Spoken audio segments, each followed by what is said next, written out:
UP নির্বাচনে পরিস্থিতি অনুকূলে না থাকায় গুলি করতে বাধ্য হয় বিজিবি, বললেন মহাপরিচালক। আগামীতে সতর্ক থাকার নির্দেশ ইসির। পিরোজপুরে 1200 জনের বিরুদ্ধে মামলা। 15 বিশিষ্ট ব্যক্তি ও নৌবাহিনীকে স্বাধীনতা পুরস্কার তুলে দিলেন প্রধানমন্ত্রী। বললেন, উন্নয়নে যারা অবদান রাখবেন তাদেরই সম্মানিত করবে সরকার। কুমিল্লায় কলেজ ছাত্রী তনু হত্যার প্রতিবাদে শিক্ষার্থীদের বিক্ষোভ ও মানববন্ধন। জড়িতদের দ্রুত গ্রেফতারের দাবি। যাত্রীদের টিকিট ঠিকমতো চেক না করায় প্রতি মাসে রেলের লোকসান প্রায় 200 কোটি টাকা। দুর্নীতিগ্রস্ত কর্মকর্তাদের জবাবদিহিতার আওতায় আনার পরামর্শ। এবং ভবনের অভাবে প্রায় 1.5 বছর ধরে খোলা আকাশের নিচে ক্লাস করছে ভোলার গঙ্গারাম সরকারি প্রাথমিক বিদ্যালয়ের শিক্ষার্থীরা। স্কুলের কার্যক্রম বন্ধ হওয়ার উপক্রম।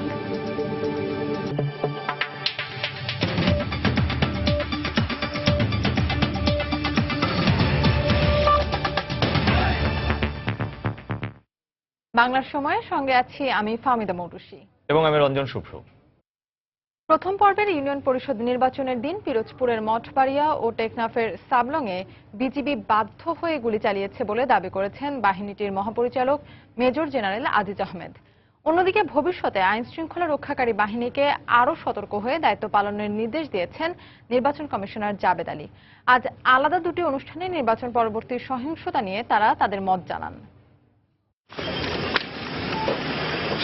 গত 22 এপ্রিল প্রথম পর্বের ইউনিয়ন পরিষদ নির্বাচনের দিন রাতে পিরোজপুরের মঠবাড়িয়ায় 5 জন এবং টেকনাফের সাবলংয়ে 1 জন বিজিবির গুলিতে নিহত হন। বিজিবি মহাপরিচালক দাবি করছেন, দুটি জায়গাতেই পরিস্থিতি নিয়ন্ত্রণের বাইরে চলে যাওয়ায় বিজিবি গুলি চালাতে বাধ্য হয়। এছাড়াও তিনি দাবি করেন, গুলি করার আগে ম্যাজিস্ট্রেটের লিখিত নির্দেশ নেওয়া হয়েছিল। ভবিষ্যতে এ ধরনের পরিস্থিতিতেও বিজিবি একই ধরনের পদক্ষেপ নেবে বলেও হুঁশিয়ার করেন বিজিবি মহাপরিচালক। এটা কোনো ইচ্ছাকৃত কোনো কিছু না, দায়িত্ব পালনের সময় এবং যেই প্রসিডিওরগুলো হলো, স্টেপগুলো ফলো করার প্রত্যেকটা স্টেপ হলো নিরাপত্তা বাহিনী অনুসরণ করেছে। পরিস্থিতি যদি বাধ্য করে আমাদের কাছে, তো যে তখন তো আমাদেরকে এই ধরনের হয়তো করতে হবে। কোনো একটা পক্ষ যদি অসহযোগিতা করে এবং তার পরিণামে যদি তাদের কিছু হয়, আমার মনে হয় সেই জন্য আইন শৃঙ্খলা রক্ষাকারী বাহিনীকে দায়ী করলে এটা সঠিক হবে। ইউনিয়ন পরিষদ নির্বাচন পরবর্তী সহিংসতা দুঃখজনক উল্লেখ করে নির্বাচন কমিশনার জাবেদ আলী বলেছেন, ভবিষ্যতে আইন শৃঙ্খলা রক্ষা বাহিনীকে আরও সতর্ক থাকতে হবে। নির্বাচনের দিনে এবং নির্বাচনের পরের দিনে কেন মোতায়েন করা হয়? কারণ যে কোনো দিক থেকে অসতর্কভাবে বা অসতর্ক অবস্থা হলেই বিপদ আসতে পারে। এদিকে বিজিবি মহাপরিচালক জানিয়েছেন, যে কোনো গুলির ঘটনার পর বাহিনীর কারো বাড়াবাড়ি ছিল কিনা তা খতিয়ে দেখার যে নিয়ম রয়েছে মঠবাড়িয়া ও টেকনাফের ঘটনায় তা অনুসরণ করা হবে। ওমর ফারুক, সময় সংবাদ, ঢাকা। পিরোজপুরের মঠবাড়িয়ায় নির্বাচন পরবর্তী সহিংসতায় অজ্ঞাতনামা 12 শতাধিক গ্রামবাসীকে আসামি করে মামলা করেছে পুলিশ। গতরাতে সাফা মহাবিদ্যালয় কেন্দ্রে দায়িত্বরত আর্মড পুলিশের এসআই সানোয়ার আলী বাদী হয়ে এ মামলা করেন। ভোট কেন্দ্রে পুলিশ ও বিজিবির গুলিতে 5 জন নিহতের ঘটনায় এলাকায় এখনও থমথমে অবস্থা বিরাজ করছে। জেলা প্রতিনিধিদের পাঠানো তথ্য ও ছবি নিয়ে ডেস্ক রিপোর্ট। 22 মার্চ প্রথম দফায় ইউনিয়ন পরিষদের নির্বাচনী সহিংসতায় পিরোজপুরের মঠবাড়িয়ায় সাফা গ্রামে 5 জন নিহতের ঘটনায় এলাকায় থমথমে অবস্থা বিরাজ করছে। হাটবাজার, চায়ের দোকান সবকিছুই একেবারে ফাঁকা। মামলা ও হয়রানির ভয়ে ঘর থেকে বের হচ্ছে না স্থানীয়রা। আতঙ্ক লাগিয়ে গেছে মানুষের, কারণ তো এই ভয় কি জিগেই ভয়, হ্যাঁ কি কমবে কি কইবে কেডা, এই ভয়তেই বাড়িতে বাইরে মানুষ থমথমে অবস্থা চলতেছে। ঠিক আছে, তারপরে মনে করেন এই পুলিশের ভয়তে কেউ ঘর থেকে বাইরে হয় না। শুনি নাকি বিজিবি না পুলিশ না কারা বলে গোলাগুলি করছে, এই কারণে মানুষের একটা ভয় জমে গেছে। 5-7 জন লোক নাকি শুনি বলে মারা পাইছে। এলাকায় শান্তি শৃঙ্খলা বজায় রাখতে পুলিশ কাজ করছে বলে জানিয়েছেন উপজেলা নির্বাহী কর্মকর্তা। ঘটনাস্থল পরিদর্শন করেছি, স্থানীয় গণ্যমান্য ব্যক্তিবর্গের সাথে কথা বলেছি এবং তাদেরকে আমি আশ্বস্ত করেছি যে আপনারা আপনাদের নিরাপত্তার স্বার্থেই প্রশাসন, আইন শৃঙ্খলা বাহিনী সর্বদা নিয়োজিত রয়েছে, আপনাদের কোনো ক্ষতি হবে না। এদিকে পিরোজপুরের মঠবাড়িয়ায় নির্বাচন পরবর্তী সহিংসতায় অজ্ঞাতনামা 12 শতাধিক গ্রামবাসীকে আসামি করে মামলা করেছে পুলিশ। মামলায় ব্যালট বাক্স ছিনতাই, গাড়ি ভাঙচুর ও ম্যাজিস্ট্রেটকে কুপিয়ে আহত করা সহ বিভিন্ন অভিযোগ করা হয়। ইসমা জাহান, সময় সংবাদ। প্রথম দফায় ইউনিয়ন পরিষদ নির্বাচন অবাধ, সুষ্ঠু ও নিরপেক্ষ হয়েছে বলে দাবি করেছেন স্বরাষ্ট্রমন্ত্রী আসাদুজ্জামান খান কামাল। তবে বিশ্বের অন্যান্য দেশের মতো অনাকাঙ্ক্ষিত ও বিচ্ছিন্ন কিছু ঘটনা ঘটেছে, সেগুলো তদন্ত সাপেক্ষে ব্যবস্থা নেওয়া হবে বলেও জানান স্বরাষ্ট্রমন্ত্রী। দুপুরে টাঙ্গাইল আঞ্চলিক পাসপোর্ট অফিসের ফলক উন্মোচন অনুষ্ঠান শেষে সাংবাদিকদের তিনি একথা বলেন। দুই একটি জায়গা ছাড়া সারা বাংলাদেশে পরিস্থিতি স্বাভাবিক ছিল, খুব সুন্দর পরিবেশে নির্বাচন মানে সুসম্পন্ন হয়েছে।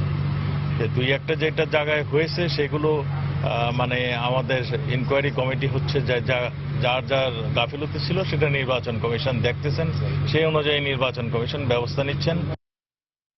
ইউনিয়ন পরিষদ নির্বাচনে আওয়ামী লীগের বিদ্রোহী প্রার্থীদের মদতদাতা সংসদ সদস্য এবং নেতাদের আগামী নির্বাচনে মনোনয়ন দেওয়া হবে না বলে জানিয়েছেন সড়ক পরিবহন ও সেতুমন্ত্রী ওবায়দুল কাদের। দুপুরে নারায়ণগঞ্জের সাইনবোর্ড এলাকায় অবৈধ যানবাহন চালকদের বিরুদ্ধে মোবাইল কোর্ট পরিচালনার সময় সাংবাদিকদের কথা বলেন তিনি। তারা পেছন থেকে মদত দিয়েছে, উস্কানি দিয়েছে, তারা যত প্রভাবশালী হন না কেন তাদের বিরুদ্ধে কিন্তু কঠিন ব্যবস্থা নেওয়া হবে।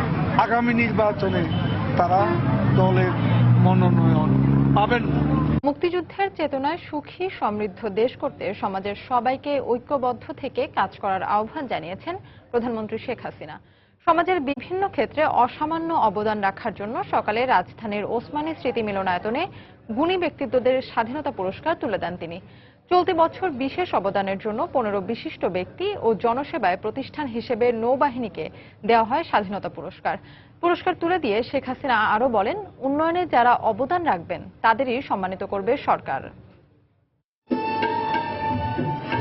বাংলাদেশের স্বাধীনতা কামনায় রক্তক্ষয়ী মুক্তিযুদ্ধে যারা অসামান্য আত্মত্যাগ করেছেন, যাদের নিরন্তর প্রয়াসে পুরো জাতি মহৎ কর্মে অনুপ্রাণিত হয়েছে, বারবার সমাজের বিভিন্ন ক্ষেত্রে অমূল্য অবদানের জন্য আলোর পথের দিশারি হয়ে থাকা সেই গুণীজনদের সম্মান জানানো হলো স্বাধীনতা পুরস্কার দিয়ে। এবছর স্বাধীনতা ও মুক্তিযুদ্ধ ক্যাটাগরিতে আবুল মাল আব্দুল মুহিত, ইমাজউদ্দিন প্রামাণিক, মৌলভী আজমত আলী খান, নাট্য ব্যক্তিত্ব হাসান ইমাম সহ মোট 9 জন গুণীকে পদকে ভূষিত করা হয়। পদক দেয়া হয় মাতৃভাষার আন্দোলনকে বহির্বিশ্বে পরিচিত করা আব্দুল সালাম ও মরহুম রফিকুল ইসলামকে। এছাড়াও চিকিৎসা ও বিজ্ঞানে পাটের জীবন রহস্যের জনক ডক্টর মাকসুদুল আলম সহ পদক পান ডাক্তার এমআর খান। এছাড়াও পদক পেয়েছেন সাহিত্য ও সংস্কৃতি অঙ্গনে কবি নির্মলেন্দু গুণ ও শিল্পী রিজওয়ানা চৌধুরী বন্যা। জনসেবায় প্রতিষ্ঠান হিসেবে নৌবাহিনীও ভূষিত হয় স্বাধীনতা পদকে। এরপর সংক্ষিপ্ত বক্তব্যে প্রধানমন্ত্রী বলেন, মুক্তিযুদ্ধের চেতনা ধারণ করে ঐক্যবদ্ধভাবে গড়তে হবে সোনার বাংলা। জাতিপিতা আমাদের স্বাধীনতা দিয়ে গেছেন, এখন আমাদের সকলের কর্তব্য এই দেশকে মুক্তিযুদ্ধের চেতনায় উন্নত সমৃদ্ধ দেশ হিসেবে গড়ে তোলা, এবং সেই ক্ষেত্রে সকলকেই ঐক্যবদ্ধ হয়ে কাজ করবার আমি আহ্বান জানাই।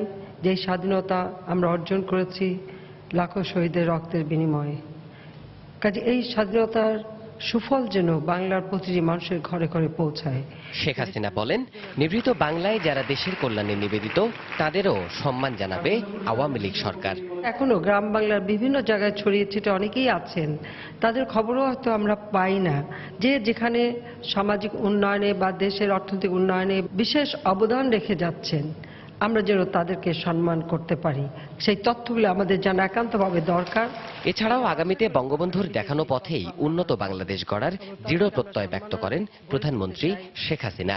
দক্ষিণ এশিয়ার বাংলাদেশ একটা উন্নত সমৃদ্ধ দেশ হিসেবে গড়ে উঠুক, সেটাই আমাদের কামনা। দেবাশিস রায়, সময় সংবাদ, ঢাকা। বাংলার সময় আরো থাকছে। দিনাজপুরের বিরলে রাবার ড্যাম ফিরিয়ে দিয়েছে কৃষকের হাসি। সেচের আওতায় শত শত হেক্টর জমি পুরনো চেহারা ফিরে পেল পুনর্ভবা নদী।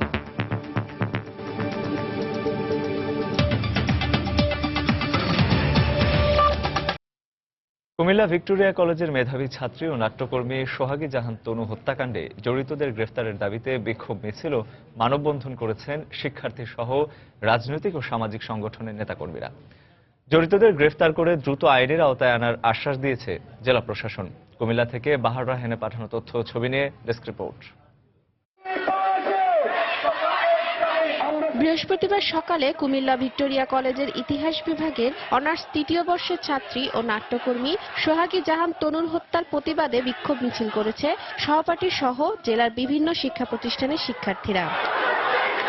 এদের সঙ্গে একাত্মতা প্রকাশ করেন বিভিন্ন রাজনৈতিক, সামাজিক ও সাংস্কৃতিক সংগঠনের নেতাকর্মীরা। মিছিল শেষে শহরের কান্দিরপাড় পুবালী চত্বরে মানববন্ধন ও অবস্থান কর্মসূচি পালন করেন তারা। প্রশাসনদের কাছে আমাদের জবাব চাই, কেন আসামি এখনো পর্যন্ত ধরা হলো না এবং সুষ্ঠু তদন্ত কেন করা হলো না? আমরা কোথায় গিয়ে দাঁড়াবো? সেনানিবাসের মতো নিরাপদ জায়গায় যদি এমন হয়, তাহলে আমরা যারা অনিরাপদ জায়গায় থাকি আমাদের কি হবে? নিহতের পরিবারকে আর্থিক সহায়তা সহ জড়িতদের গ্রেফতার করে দ্রুত আইনের আওতায় আনার আশ্বাস দিয়েছে জেলা প্রশাসন। মৃত্যুর তো বিকল্প নেই, কিন্তু আর্থিক সাহায্য সহ অন্যান্য সাহায্য সহযোগিতা করে প্রশাসন তথা সরকার আমরা আসলে এই পরিবারের পাশে আছি। আমাদের উপরে আস্থা রাখতে হবে। সাধারণ মানুষ সহ যারা এই বিষয়টা নিয়ে বিক্ষুব্ধ আছে, আমরা তাদেরকে বলতে চাই যে আপনারা আমাদেরকে সহযোগিতা করুন। এদিকে মেধাবী ছাত্রী তনু হত্যাকাণ্ডে জড়িতদের গ্রেফতার ও বিচারের দাবিতে সিলেট, ফেনী, মৌলভীবাজার, ভৈরব ও নেত্রকোনা সহ দেশের বিভিন্ন স্থানে মানববন্ধন করেছেন বিভিন্ন শিক্ষা প্রতিষ্ঠানের শিক্ষার্থী সহ সামাজিক ও সাংস্কৃতিক সংগঠনের নেতাকর্মীরা। গত 20 মার্চ রাত 10টার দিকে কুমিল্লার ময়নামতি সেনানিবাসের অভ্যন্তরে অলিপুর এলাকায় একটি কালভার্টের নিচ থেকে সোহাগী জাহান তনুর মৃতদেহ উদ্ধার করা হয়। এ ঘটনায় নিহতের বাবা বাদী হয়ে অজ্ঞাতনামাদের আসামি করে কোতোয়ালী মডেল থানায় একটি মামলা করেন। সময় সংবাদ, কুমিল্লা। যুক্তরাষ্ট্রের ফেডারেল রিজার্ভের বিরুদ্ধে মামলা করার জন্য আইন বিশেষজ্ঞের সাথে কথা চলছে বলে জানিয়েছেন বাংলাদেশ ব্যাংকের মুখপাত্র শুভঙ্কর সাহা। বিকেলে বাংলাদেশ ব্যাংক কার্যালয়ের বাইরে সাংবাদিকদের কথা বলেন তিনি। এ সময় তিনি আরো বলেন, তদন্তের যথেষ্ট অগ্রগতি হয়েছে।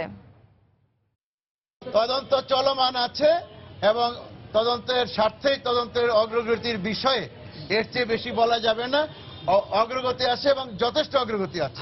আমরা প্রকৃত পক্ষে যে বিষয়টা ঘটে গেছে পুরো বিষয়টা অ্যাসেস করার জন্য আমরা আমাদের যে তালিকাভুক্ত একজন আইন বিশেষজ্ঞ তাকে অনুরোধ করেছি পুরো বিষয়টা অ্যাসেস, যেটার যে আইনি দিকসমূহ সেটা অ্যাসেস করার জন্য। আগামী 28 মার্চ বাংলাদেশ ব্যাংকের নতুন ডেপুটি গভর্নর নিয়োগের বিজ্ঞপ্তি দেওয়া হবে বলে জানিয়েছেন সার্চ কমিটির প্রধান ডক্টর কাজী খলিকুজ্জামান। বিকেলে বাংলাদেশ ব্যাংক কার্যালয়ে গভর্নরের সাথে বৈঠকের পর সাংবাদিকদের তিনি আরো বলেন, ডেপুটি গভর্নর পদে নিয়োগ পেতে প্রার্থীরা আবেদন করতে পারবেন 13 এপ্রিল পর্যন্ত। আগামী সোমবারে পত্রিকায় দেখা যাবে বিজ্ঞপ্তি, তারপরে দরখাস্ত আসবে। 13 তারিখ পর্যন্ত আমরা সময় দিয়েছি, এরপরে আমরা আবার বসবো। আমরা বাংলাদেশ ব্যাংকের যে যে দায়িত্ব তাদের পালন করতে হবে, যারা ওইগুলোতে সবচেয়ে বেশি দক্ষ তাদেরকেই আমরা সুপারিশ করার চেষ্টা করব। আমরা কোনো সুপারিশকৃত ক্যান্ডিডেটকে সুপারিশ করব না। বাংলাদেশ ব্যাংকের রিজার্ভের অর্থ ফিলিপিন্সে পাচারের ঘটনায় নিজেকে নির্দোষ দাবি করেছেন সিনেট শুনানিতে অভিযুক্ত চীনা ব্যবসায়ী কিম অং। বৃহস্পতিবার দেশটির গণমাধ্যম ইনকোয়ারারকে দেয়া এক বিশেষ সাক্ষাৎকারে এই কথা জানিয়েছেন তিনি। এ সময় ফিলিপিন্সের আরসিবিসি ব্যাংকে ভুয়া অ্যাকাউন্ট খোলার কথাও অস্বীকার করেছেন তিনি। এদিকে বাংলাদেশ ব্যাংকের রিজার্ভের অর্থ চুরি ও পাচারের ঘটনায় 6 সন্দেহভাজন ব্যক্তিকে দেশ ত্যাগে নিষেধাজ্ঞা আরোপ করেছে শ্রীলঙ্কা। গেল 5 ফেব্রুয়ারি বাংলাদেশ ব্যাংকের রিজার্ভের 8 কোটি 10 লাখ ডলার ফিলিপিন্সে পাচার হয়ে আসে রিজাল কমার্শিয়াল ব্যাংকিং কর্পোরেশনের জুপিটার শাখার 4টি অ্যাকাউন্টে। আর কিম অং এর দেওয়া তথ্য অনুযায়ী এই 4টি অ্যাকাউন্ট খোলা হয়েছিল বলে সিনেটের এক রুদ্ধদ্বার শুনানিতে অভিযোগ তোলেন আরসিবিসির সাবেক শাখা ব্যবস্থাপক মায়া দেগুইতো। কিন্তু বৃহস্পতিবার দেশটির গণমাধ্যম ইনকোয়ারারকে দেয়া এক বিশেষ সাক্ষাৎকারে এসব অভিযোগ অস্বীকার করে কিম অং জানিয়েছেন, ব্যাংক অ্যাকাউন্ট খোলার জন্য মায়া দেগুইতোর সাথে তার কোনো কথা হয়নি। এছাড়াও অর্থ পাচারের ঘটনায় অভিযুক্ত আরেক ব্যবসায়ী উইলিয়াম গো তার বন্ধু হলেও গেল 10 বছরে তাদের কোনো সাক্ষাৎ হয়নি বলে দাবি করেছেন কিম। এছাড়াও ফিলিপিন্সের এন্টি মানি লন্ডারিং কাউন্সিলের ব্যর্থতার কারণেই এই অর্থ এখন চীনের জুয়ারিদের কাছে চলে গেছে বলেও সাক্ষাৎকারে জানান কিম অং। এদিকে কিম অং এর ফোন, কম্পিউটার, এটিএম কার্ড এবং ব্যাংক লেনদেনের তথ্য জব্দ করেছে national bureau of investigation NBI. এ ঘটনায় এনবিআইয়ের বিরুদ্ধে কিমকে হয়রানির অভিযোগ তুলেছেন কিমের আইনজীবী ভিক্টর ফার্নান্দেজ। অন্যদিকে রিজার্ভ পাচারের ঘটনায় ফিনান্সিয়াল অ্যাকশন টাস্ক ফোর্স ফিলিপিন্সকে কালো তালিকাভুক্ত করতে পারে বলে আশঙ্কা করছেন দেশটির প্রবাসী কর্মীদের সংগঠন ফিলিপিনো ওয়ার্কার্স OFW এর আইনজীবী। এতে করে ফিলিপিন্সের প্রবাসী শ্রমিকদের দেশে অর্থ পাঠাতে অতিরিক্ত অর্থ খরচ হতে পারে বলেও জানিয়েছেন তিনি। যদি অর্থ পাচারের এই ঘটনার দ্রুত সমাধান না হয় তাহলে ফিলিপিন্সের প্রবাসী শ্রমিকদের জন্য তা বিপদের কারণ হতে পারে। যদি এই ঘটনায় AFATF ফিলিপিন্সকে কালো তালিকাভুক্ত করে তাহলে প্রবাসীদের অতিরিক্ত অর্থ খরচ করে রেমিটেন্স পাঠাতে হবে। বাংলাদেশ ব্যাংকের রিজার্ভের অর্থ চুরি ও পাচারের ঘটনায় 6 সন্দেহভাজনকে দেশ ত্যাগে নিষেধাজ্ঞা আরোপ করেছে শ্রীলঙ্কা। দেশটির শালিকা ফাউন্ডেশনের পরিচালনা পর্ষদে থাকা এই 6 জনকে কলম্বোর আদালত এই নিষেধাজ্ঞা দিয়েছেন বলে জানিয়েছেন দেশটির ইমিগ্রেশন অ্যান্ড মাইগ্রেশন ডিপার্টমেন্টের মুখপাত্র লক্ষণ দে জয়সা। এজি মাহমুদ, সময় সংবাদ। ঢাকা থেকে ময়মনসিংহে ট্রেনের ভাড়া 200 টাকা। তবে টিকিট ছাড়া রেলের চেকার, টিটি বা টিকিট মাস্টারকে মাত্র 50 টাকা ধরিয়ে দিয়েও দিব্যি যাওয়া যায় এ পথ। শুনতে অবাক হলেও দেশের রেলপথে প্রতিদিন শত শত যাত্রী যাওয়া আসা করছেন এ পদ্ধতিতেই। এতে শুধু এক মাসেই এ খাত থেকে সরকারের লোকসান হচ্ছে প্রায় 200 কোটি টাকা। রেল নিয়ে মাহমুদ রাকিবের 3 পর্বের ধারাবাহিক প্রতিবেদনের আজ দেখুন দ্বিতীয় পর্ব। ছবি তুলেছেন আশরাফুল ইসলাম। কমলাপুর রেলওয়ে স্টেশনে বিভিন্ন জেলা থেকে ট্রেন আসা মাত্রই এমনিভাবে হাজারো যাত্রীর দেখা মেলে। ফলে সহজেই অনুমান করা যায় কি পরিমাণ যাত্রী থাকে এক একটি ট্রেনে। সিট পাওয়া তো দূরের কথা, ট্রেনের মধ্যে ঠিকমতো পা রাখারও জায়গা নেই। যাত্রীদের দাবি, আন্তনগর কিংবা লোকাল সব ট্রেনে এমন গাদাগাদি করে গন্তব্যে যেতে হয়। তার মানে দেশের রেলপথে যে যাত্রীর কোনো কমতি নেই তা স্পষ্ট। তাহলে প্রশ্ন আসতেই পারে, এত যাত্রী থাকার পরও কেন প্রতি বছর কোটি কোটি টাকা লোকসান দিচ্ছে বাংলাদেশ রেলওয়ে? অ্যাটেন্ডেন্ট চট্টগ্রামের থেকে এক একজনের 2-4 জন করে প্যাসেঞ্জার কন্ট্যাক্ট করে নিয়ে আসে। এয়ারপোর্টে এসে ওরা যারা নেমে যায় ওদের কাছ থেকে ওই যে যারা গার্ড আছে গার্ডের কাছ থেকে টিকিট নিয়ে ওদেরকে দেয়। সরকার যাদেরকে দিয়েই ম্যানেজমেন্টটা করছে তাদের মধ্যে কাপলা আছে। অনেক সময় দেখা গেছে যে রিসিট না দিয়েই টাকা নিয়ে যাচ্ছে। এইরকম ভিড় থাকলে পরে কেউ টিকিট কাটে না। কেন টিকিট কাটবো? আমি যদি 10 টাকা দিয়ে যেতে পারি 50 টাকার ভাড়া, আমি কেন টিকিটটা কাটবো? বেশিরভাগ সময় টিকিটে পাই না। টিকিট চেক করার কোনো লোক কোনো বগিতে আসে না।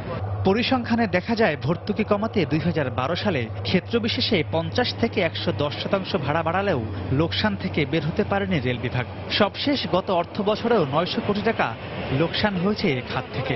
বিশেষজ্ঞদের মতে রেলকে লাভজনক করতে শুধু যাত্রী নয়, বাড়াতে হবে পণ্য পরিবহন, উদ্ধার করতে হবে বেহাত হওয়া রেলের জমিও। 22 লক্ষ থেকে 25 লক্ষ কন্টেনারের মধ্যে বেশিরভাগই আসতেছে হলো সড়ক পথে। সবচেয়ে বড় ইনকামটা আসার কথা ছিল কিন্তু এই কন্টেনার পরিবহনের মাধ্যমে। প্রায় 4,500 একর জমি অন্য দখল করে শয়ে কোটির মালিক হচ্ছে। এই মালিকটা কি রেল হতে পারতো না? তবে পুরনোদের উপর দোষ চাপিয়ে কর্তৃপক্ষ বলছেন, রেলকে বাঁচাতে এগিয়ে আসতে হবে সাধারণ নাগরিকদেরই। একটা স্টেশনকে প্রোটেকশন দিতে গেলে চারিদিকে বাউন্ডারি ওয়াল ফেন্সিং করে বিরাট একটা খরচের বিষয় আছে। কালচার পরিবর্তন করতে হবে। টিকিট কেটে উঠলে টিটিটিসির আর দৌড়াতে থাকবে না। রেলের আধুনিকায়ন ছাড়া কখনোই একটি দেশের টেকসই উন্নয়ন সম্ভব নয়। তাই রেলে দক্ষ জনবল নিয়োগ দিয়ে সবার আগে এই বিভাগকে দুর্নীতিমুক্ত করা উচিত বলে মনে করেন বিশ্লেষকরা। মাহমুদ রাকিব, সময় সংবাদ, ঢাকা।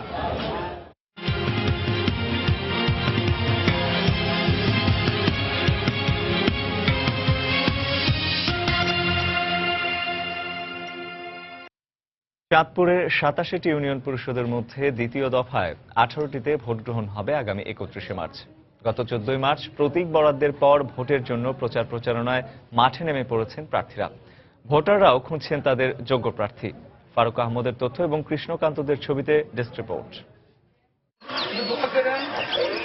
চাঁদপুরে 31 মার্চ ইউনিয়ন পরিষদ নির্বাচনের জন্য প্রচার প্রচারণায় ব্যস্ত সময় পার করছেন প্রার্থীরা। জেলা সদরের 12টি এবং হাইমচরের 6টিতে চেয়ারম্যান, সাধারণ সদস্য এবং সংরক্ষিত নারী সদস্যরা সমর্থন আদায়ে ভোটারদের নানাভাবে আকৃষ্ট করছেন। মাইকিং, বাজারে বাজারে ঘুরে কিংবা ভোটারদের বাড়ি গিয়ে ভোট চাচ্ছেন। মাদকমুক্ত সমাজ, এলাকার উন্নয়ন এবং নারীর নিরাপত্তা নিশ্চিত করার প্রতিশ্রুতি আদায়ে এবার ভোটাররা সচেতন। আমরা এরকম একজন চেয়ারম্যান চাই যে এলাকায় বা সমাজে কোনো মাদক দ্রব্য কেউ আনতে না পারে বা কেউ অকারজ না করতে পারে, করলে তার বিরুদ্ধে রুখে দাঁড়ায়। উন্নয়নমূলক কাজ করবে এবং সৎ, দক্ষ, আমরা তাকেই আমাদের সঠিক ভোট প্রয়োগ করব। যে চেয়ারম্যান নারীদের জন্য কাজ করব, নারী উন্নয়নের কাজ করব, ওই চেয়ারম্যান, এই ধরনের চেয়ারম্যান আমরা চাই। রাজনৈতিক বিবেচনা আর নানা প্রতিশ্রুতি দিয়ে সমর্থন আদায়ের চেষ্টা করছেন প্রার্থীরা। এই ইউনিয়নের 70% ভোটার আমার পক্ষে আছে। যদি নিরপেক্ষ সুষ্ঠু নির্বাচন হয় আমার বিজয় অবশ্যম্ভাবী ইনশাআল্লাহ। আমার সরকার ক্ষমতায় আমি আশা রাখি ইনশাআল্লাহ আমি আপনাদের জন্য যথেষ্ট উন্নয়নমূলক কাজ করতে পারবো। এদিকে আচরণবিধি মেনে প্রচারণা চালানোর বিষয়ে সতর্কতার কথা জানালেন নির্বাচন কর্মকর্তা। আচরণবিধি মানার ব্যাপারে খুব কঠোরভাবে নির্দেশনা দিয়েছি। যদি কোনো প্রার্থী আচরণবিধি ভঙ্গ করে সেক্ষেত্রে আমরা কঠোর ব্যবস্থা নিতে বাধ্য হব। চাঁদপুর সদরের 12টি ইউনিয়নে চেয়ারম্যান পদে 45 জন, সাধারণ সদস্য 372, সংরক্ষিত নারী 99 জন। অন্যদিকে হাইমচরের 6টি ইউনিয়নে চেয়ারম্যান পদে 22 জন, সাধারণ সদস্য 155 এবং সংরক্ষিত নারী পদে 54 জন প্রতিদ্বন্দ্বিতা করছেন। সময় সংবাদ, চাঁদপুর। বাংলার সময় আরো থাকছে। নাব্য সংকটে উত্তরাঞ্চলের প্রধান নৌবন্দর সিরাজগঞ্জের বাঘাবাড়ি পয়েন্ট। ক্ষতিগ্রস্ত হচ্ছে মালামাল পরিবহন, দ্রুত ড্রেজিং এর দাবি।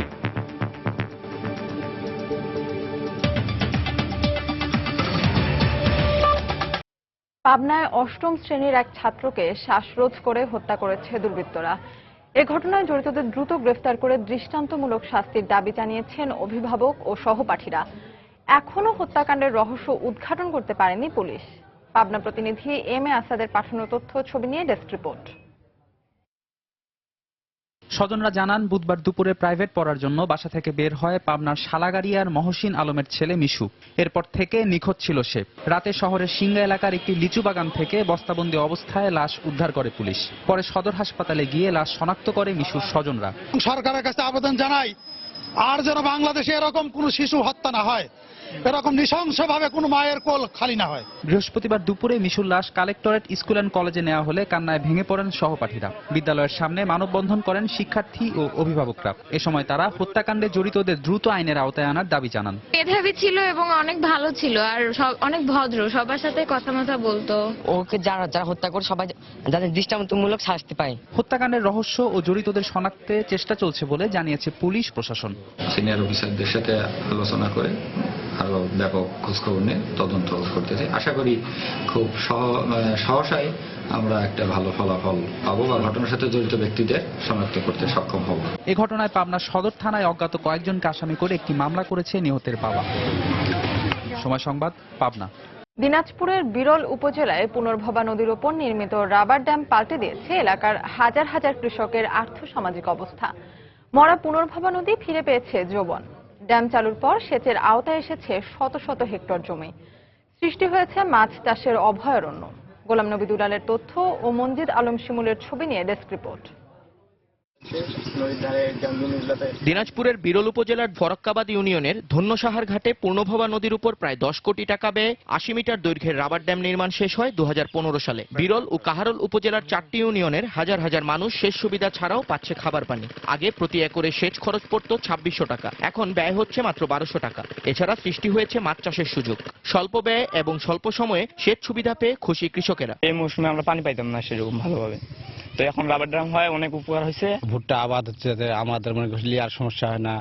ইরি আবাদ আর খুব সুন্দর করতে আসি। এই রাবার ড্যাম হওয়াতে প্রায় 100 হেক্টর জমিতে প্রচুর পরিমাণ উৎপন্ন হবে। নদীর উপর ব্রিজ সহ রাবার ড্যাম হওয়ায় যাতায়াতের সুবিধা পেয়ে আনন্দিত শিক্ষার্থীরাও। রাবার ড্যাম হয়েছে সেজন্য আমাদের অনেক সুবিধা, কারণ আমরা তাড়াতাড়ি স্কুলে যাতায়াত করতে পারি। আমরা আগে নৌকায় যাতায়াত করতাম, এখন রাবার ড্যাম হয়ে আমরা এখন ব্রিজের উপর দিয়ে স্কুলে যাতায়াত করতে পারতেছি। আর পানির স্তর উপরে উঠে আসায় গর্ত করে এখন আর পানির পাম্প বসাতে হয় না। আগে টিউবওয়েলে পানি পাইতাম না, ওই গভীর নলকূপ থেকে পানি বয়ে নিয়ে যেতাম মোটা টোটা থেকে আর কি, এখন সেটা আর করতে হচ্ছে না। চীনের এই প্রযুক্তি এই অঞ্চলে কৃষিক্ষেত্রে এনেছে বৈপ্লবিক পরিবর্তন, জানালেন প্রকল্প বাস্তবায়নকারী সংস্থার এই শীর্ষ কর্মকর্তা। সর্বমোট 1000 হেক্টরে আমরা সেচ সুবিধা এই প্রকল্পের মাধ্যমে দিতে পারবো। 1100 খানা পরিবার যে অতিরিক্ত ধান বা ফসল ফলন করবে সেটার পরিমাণ প্রায় 2000 টনেরও বেশি। দুটি উপজেলার 4টি ইউনিয়নের 22টি গ্রামের 1000 হেক্টর জমিতে কৃষক স্বল্প খরচে সেচ সুবিধা পাচ্ছে, আর খাদ্যশস্য উৎপাদন হচ্ছে 2000 মেট্রিক টন।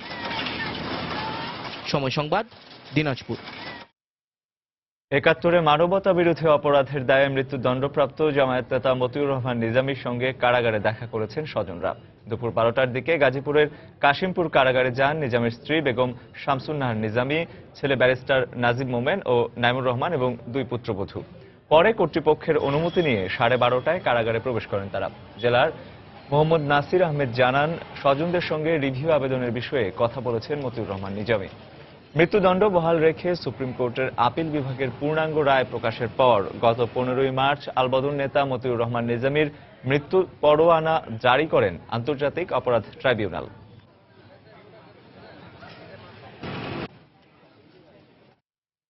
সিরাজগঞ্জে স্ত্রীকে পিটিয়ে হত্যার দায়ে স্বামী আলামিনকে যাবজ্জীবন কারাদণ্ড দিয়েছেন আদালত। বিকেলে জেলা ও দায়রা জজ আদালতের বিচারক জাফরুল হাসান এই আদেশ দেন। মামলার বিবরণীতে জানা যায়, পারিবারিক কলহের জের ধরে 2011 সালে স্ত্রী ফরিদা খাতুনকে পিটিয়ে হত্যা করে আলামিন। হত্যার 3 সপ্তাহ পর নিহতের পিতা খোকা শেখ আলামিন সহ 8 জনের নামে একটি হত্যা মামলা দায়ের করেন। দীর্ঘ 5 বছর পর আজ এ রায় দেন আদালত।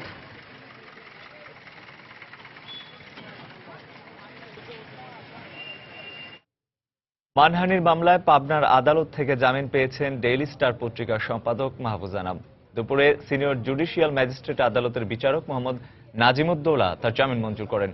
বেলা 11:30টার দিকে আদালতে হাজির হয়ে আইনজীবীদের মাধ্যমে জামিন আবেদন করেন মাহফুজ আনাম। শুনানি শেষে তার অন্তর্বর্তীকালীন জামিন মঞ্জুর করেন বিচারক।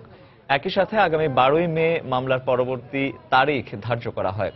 111-এর সময় আওয়ামী লীগ সভানেত্রী ও বর্তমান প্রধানমন্ত্রী শেখ হাসিনাকে নিয়ে মানহানিকর সংবাদ প্রকাশের অভিযোগ এনে চলতি বছরের 16 ফেব্রুয়ারি মামলাটি দায়ের করেন জেলা আওয়ামী লীগের সিনিয়র সহসভাপতি রেজাউল রহিম।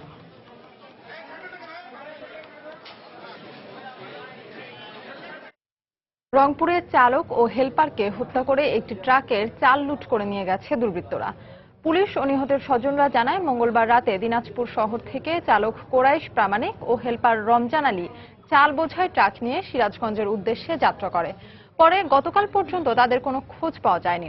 আজ সকালে রংপুর শহরের তাজহাট এলাকায় ট্রাকে তাদের লাশ পড়ে থাকতে দেখে এলাকাবাসী। পরে ঘটনাস্থল থেকে নিহতদের লাশ উদ্ধার করে রংপুর মেডিকেল কলেজ হাসপাতাল মর্গে পাঠায় পুলিশ। ফোন দিছে যে তোমার এই নাম্বার গাড়ি, যে হ্যাঁ ঠিক আছে, সব ঠিক আছে, তুমি দাঁড়া আমি আসতেছি। আমার বাইরে খবরে আসে দেখি যে গাড়ির ভিতরে উঠে দিয়ে আমার ভাই ড্রাইভার হেল্পার দুজনেরই মরা অবস্থায় পেয়েছে, হাত পা বাঁধা মরা অবস্থায় পেয়েছে। সেখানে আমরা যাই এবং দেখি যে সেখানে 2টা লাশ, একজনের নাম হচ্ছে কোরাইশ খান এবং অপরজনের নাম রমজান আলী। আমরা ছোড়াছাল করতেছি। উত্তরাঞ্চলের প্রধান নৌবন্দর সিরাজগঞ্জের বাঘাবাড়ি পয়েন্টে যমুনায় দেখা দিয়েছে ভয়াবহ নাব্য সংকট। এতে জাহাজগুলো ধারণ ক্ষমতার অর্ধেক মালামাল নিয়ে বাঘাবাড়ি নৌবন্দরে চলাচল করায় আর্থিকভাবে ক্ষতিগ্রস্ত হচ্ছে কোম্পানিগুলো। তবে নৌপরিবহন মন্ত্রণালয় বলছে দ্রুত ড্রেজিং করে এই সংকট দূর করা হবে। সিরাজগঞ্জ থেকে আরো জানাচ্ছেন রিঙ্কু কুন্ডু। দেশের উত্তরাঞ্চলে জ্বালানি তেল ও সারের চাহিদার 90% বাঘাবাড়ি অয়েল ডিপো ও নৌবন্দর থেকে সরবরাহ করা হয়। এখান থেকে প্রতিদিন 27 লাখ লিটার জ্বালানি তেল ও হাজার হাজার বস্তা রাসায়নিক সার সরবরাহ করা হয় উত্তরে বিভিন্ন জেলায়। স্বাভাবিকভাবে রাসায়নিক সার ও পণ্যবাহী জাহাজ চলাচলের জন্য নদীতে 10 ফুট পানির গভীরতা প্রয়োজন। কিন্তু বাঘাবাড়ি থেকে দৌলদিয়া পর্যন্ত 45 কিলোমিটার নৌপথের 10টি পয়েন্টে পানির গভীরতা কমে 7 থেকে 8 ফুটে দাঁড়িয়েছে।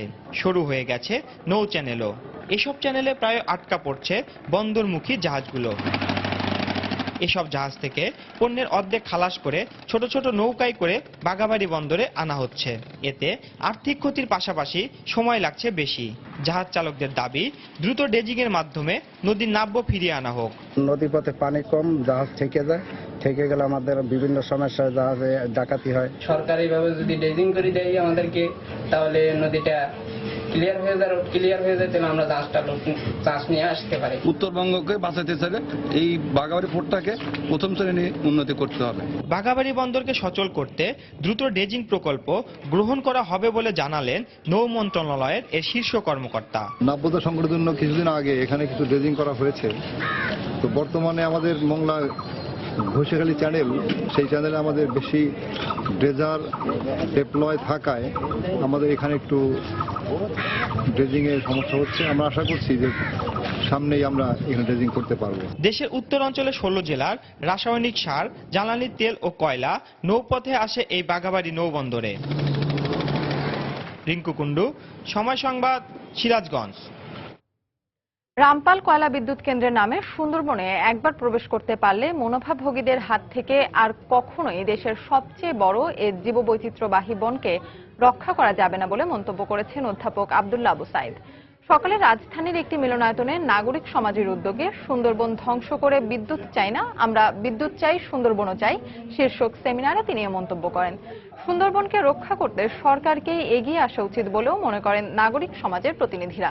তারা দাবি করেন 1320 মেগাওয়াট ক্ষমতা সম্পন্ন বিদ্যুৎ কেন্দ্র স্থাপন করতে গিয়ে সুন্দরবন ধ্বংস করা কখনোই সঠিক সিদ্ধান্ত হবে না।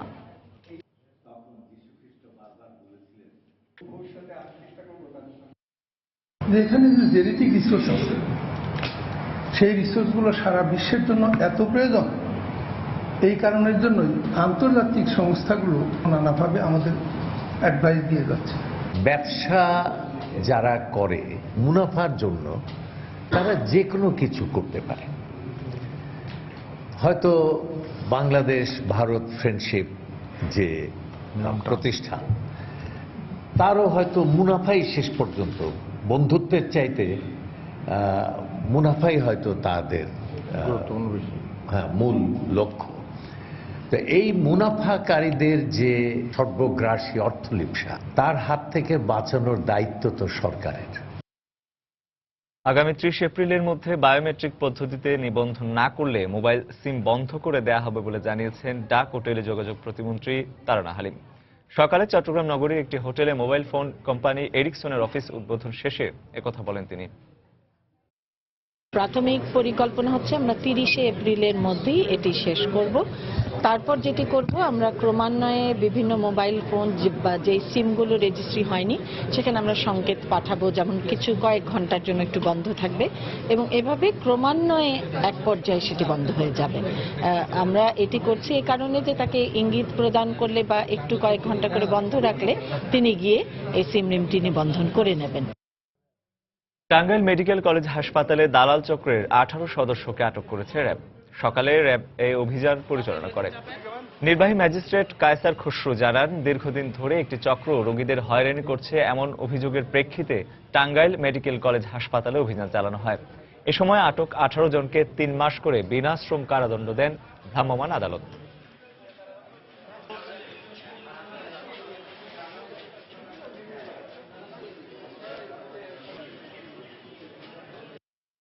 আঠারো জনকে দালালে নানাভাবে করতে হাতে নাতে ওনারা ধরেছেন। তো ওনারা দালালরা যেসব কাজ করতো তারা মূলত রোগীদেরকে নানাভাবে ফুসলিয়ে অন্যান্য যেখানে স্বাস্থ্যসেবা হয়তো ভালো নেই, ভালো ডাক্তার নেই, সে সকল ক্লিনিকে নিয়ে যেতেন এবং তাদেরকে ভেজাল ওষুধ সরবরাহ করে তাদের টাকা হাতিয়ে নিতেন। সাতক্ষীরায় তেলবাহী লরির ধাক্কায় 2 মোটরসাইকেল আরোহী নিহত হয়েছেন। সকালে তালা উপজেলার পাটখেলঘাটা এলাকায় এই ঘটনা ঘটে। পুলিশ জানায়, সকালে সাতক্ষীরা খুলনা মহাসড়কের কুমিরা হাই স্কুলের সামনে একটি মোটরসাইকেলকে পেছন থেকে ধাক্কা দেয় একটি তেলবাহী লরি। এতে মোটরসাইকেলে থাকা 3 আরোহীর মধ্যে 2 জন ঘটনাস্থলেই মারা যান। অপর আরোহীকে আহত অবস্থায় উদ্ধার করে সাতক্ষীরা সদর হাসপাতালে ভর্তি করা হয়েছে।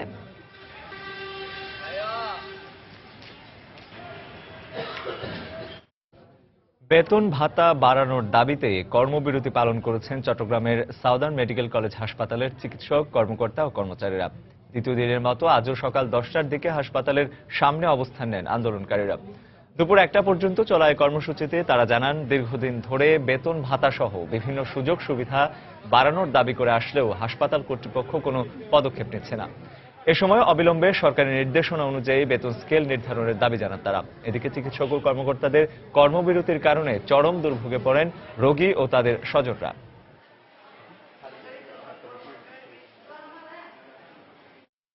কাল কালকে একবার আসছি, আইসা দেখি যে ওদের আন্দোলন চলতেছে, আমরা চলে গেছি। বসে আছি, এখনো একটা ডাক্তারও আসতেছে না, ওরা কাজ করতেছে না, ওরা ওদের মিটিং নিয়ে ব্যস্ত আছে, রোগীদের প্রতি খেয়াল দিচ্ছে না। চট্টগ্রামে বাকি যে বেসরকারি যে প্রতিষ্ঠানগুলো রয়ে গেছে, যে মেডিকেল কলেজগুলো রয়ে গেছে, সেই তুলনায় এখানে কিন্তু বেতন বৈষম্য প্রকট আকার ধারণ করেছে এবং এই জিনিসটা আমাদের সকলের মধ্যে একটা ক্ষোভের সঞ্চার করেছে। কেউ একজন একই পোস্টে কেউ এক ধরনের স্যালারি পাচ্ছে, আরেকজন আরেক ধরনের স্যালারি পাচ্ছে।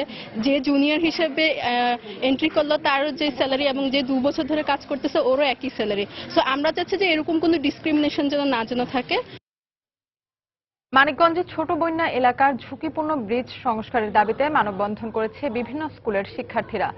সকালে ঘিওর উপজেলায় বন্যা প্রাথমিক বিদ্যালয়ের সামনে ঘণ্টাব্যাপী এ মানববন্ধন অনুষ্ঠিত হয়। এতে বন্যা প্রাথমিক বিদ্যালয় ও বন্যা রোহিজ মোল্লা উচ্চ বিদ্যালয়ের 6 শতাধিক শিক্ষার্থী ও শিক্ষকরা অংশ নেন। এ সময় বক্তারা ঝুঁকিপূর্ণ ব্রিজটি দ্রুত সংস্কারের জন্য দাবি জানান। পরে একটি বিক্ষোভ মিছিল নিয়ে এলাকার বিভিন্ন সড়ক প্রদক্ষিণ করেন তারা।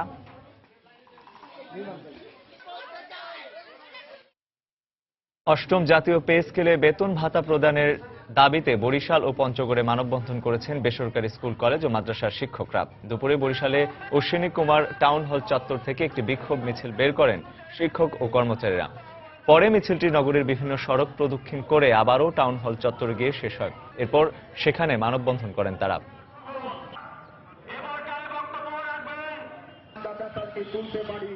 এদিকে একই দাবিতে মানববন্ধন করেছেন সুনামগঞ্জ ও পঞ্চগড়ের বিভিন্ন বেসরকারি স্কুল কলেজ ও মাদ্রাসার শিক্ষকরা। এ সময় তারা অবিলম্বে দাবি মেনে নিতে সরকারের প্রতি আহ্বান জানান।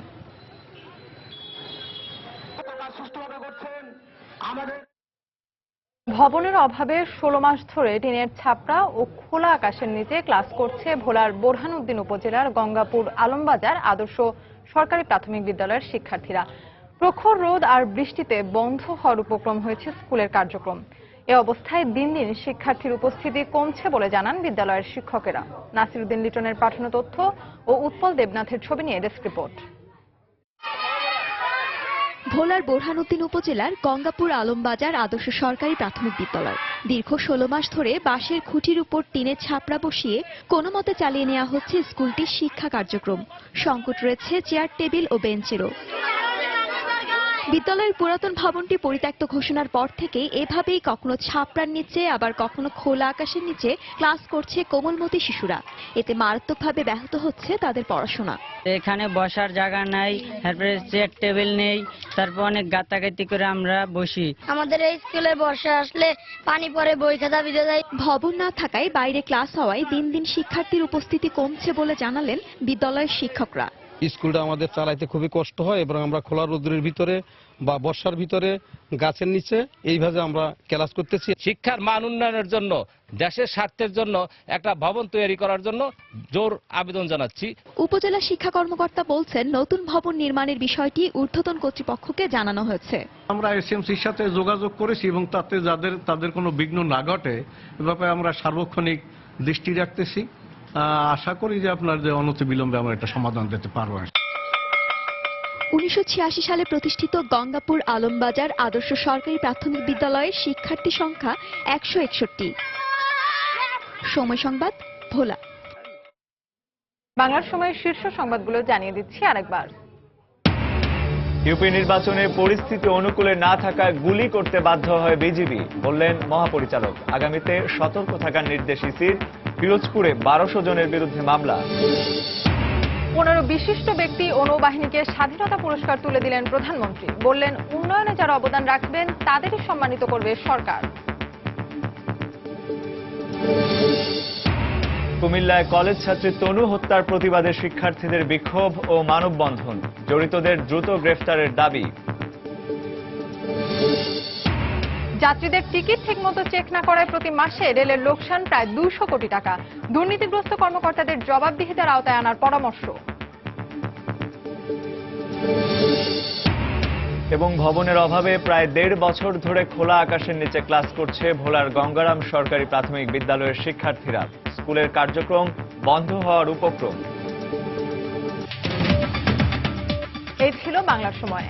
যে কোনো খবর পেতে ভিজিট করুন সময়নিউজ.tv। এছাড়া এই মাত্র পাওয়া খবর আপনার মোবাইলে পেতে SMS করুন *SN লিখে পাঠিয়ে দিন 16242 নম্বরে। আর সঙ্গে থাকুন সময়ের।